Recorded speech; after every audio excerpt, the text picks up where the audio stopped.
Hello and welcome to Crime Watch Daily Updates. I'm your host, Anna Garcia. It's no secret that teenagers can be unpredictable, but 15-year-old Megan Nichols was a strong student and she was active in her church. So it became all the more shocking when she vanished one day, leaving only her cell phone that had been wiped clean and a mysterious note on the bed. On July 3rd of 2014, Megan went shopping with her mom, Kathy Jo, but said that she wasn't feeling well, so she went home early while her mom stayed out.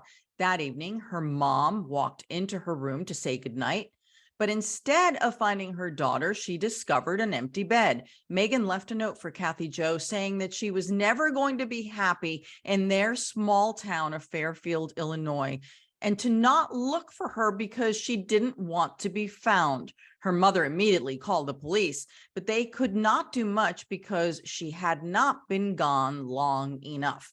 Kathy Jo checked Megan's bank accounts and saw that she made withdrawals on July 3rd, the same day she went missing. Surveillance cameras from the ATM caught Megan on video, and that was the last time that she was seen alive. Investigators searched for Megan and for clues regarding her disappearance, and they came up empty-handed until December 26th of 2017.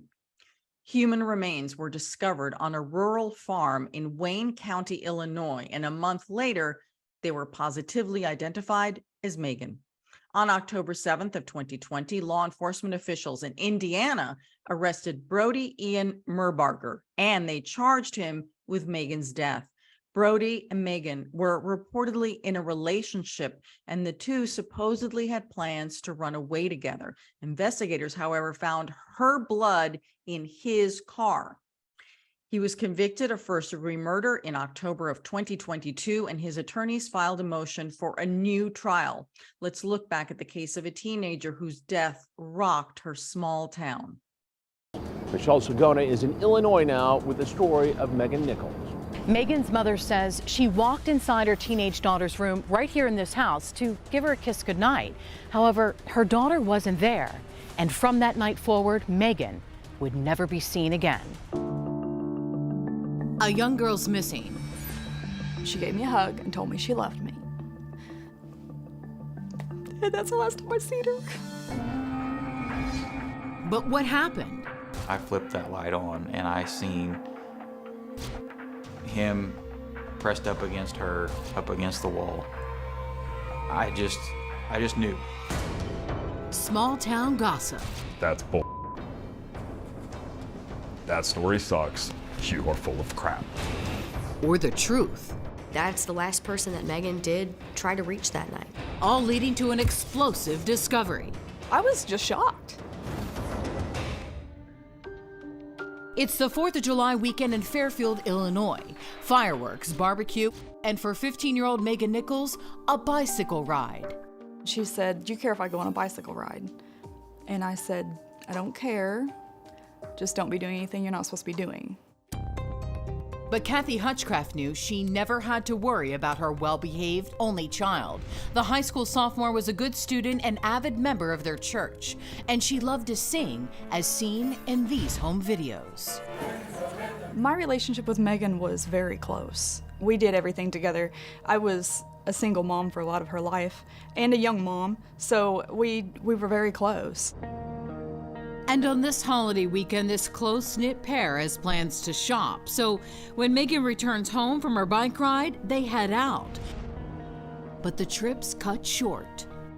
She told me she didn't feel good and she wanted to go home. Kathy Jo drops her daughter off at home and Megan says she's going to bed. And she gave me a hug and told me she loved me. Kathy Jo heads back out to finish her shopping. She's gone an hour. When she returns, all seems normal. I didn't check on her right away because I assumed she was asleep. But then, perhaps mother's intuition. And I just got this sick feeling that I needed to go check on Megan. And I went upstairs and she was gone. I just knew. I knew it was bad. I immediately called my mom. In a panic, they head straight to the police station to report Megan's disappearance. But according to them, the police response wasn't what they hoped. Well, she's not been gone no time. There's nothing we can do. Basically, go home and hopefully she'll show. Kathy Jo and her mother head back to the house to look for clues. We went back upstairs, and I pulled her blanket back. And that's when I found her phone. And when I picked it up, oh, my heart sank. I'm like, oh my gosh, this is real. And then things get even scarier. The phone has been wiped clean. All photos, messages, contacts, and every sign of Megan deleted. I just started crying. I'm like, I don't know what to do. And my mom said, well, we're gonna pray. So we went into Megan's other room and we knelt down to pray. And there was a note. Yes, a note. And it's from Megan. Basically it said, Mom, I love you, but I'm never gonna be happy here. Don't come looking for me, because why spend a lifetime looking for somebody who doesn't want to be found? The writing appears to be Megan's, but the words are not, according to her mother. This does not sound like my daughter at all. It to me, it was borderline cruel. If knowing my daughter the way I know her, if those were going to be her last words for me, it wouldn't have been those words. Then, with those harsh words still lingering, Kathy Jo gets a lead. A friend had messaged me, have you checked the bank accounts? No, I hadn't. So I got online and I checked the bank accounts, and sure enough, money had been withdrawn on July the 3rd around 2:00 p.m. The same time Megan went on that bike ride, and in an unexpected twist of fate, Kathy is about to see Megan once again. The last images of Megan were from ATM surveillance video. It showed her riding her bike up to the bank, withdrawing money. That was right before she vanished. Megan's parents contact the bank. We just went and explained to them what was going on and asked them if they had video.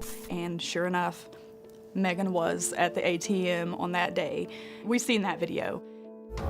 A final glimpse. And that's the last time I seen her. Megan's family offers up evidence of the phone and note to police. Then investigators begin doing their own digging, and they don't have to go far to find a promising lead. And it's a shocker. Megan's own father. Megan's father, Jackson, had some warrants out against him. He was of age and the young girl was not. That's right. Megan's dad is a sex offender. They arrested him. They asked him if he knew where Megan is. How does that make you feel? Angry. How's that?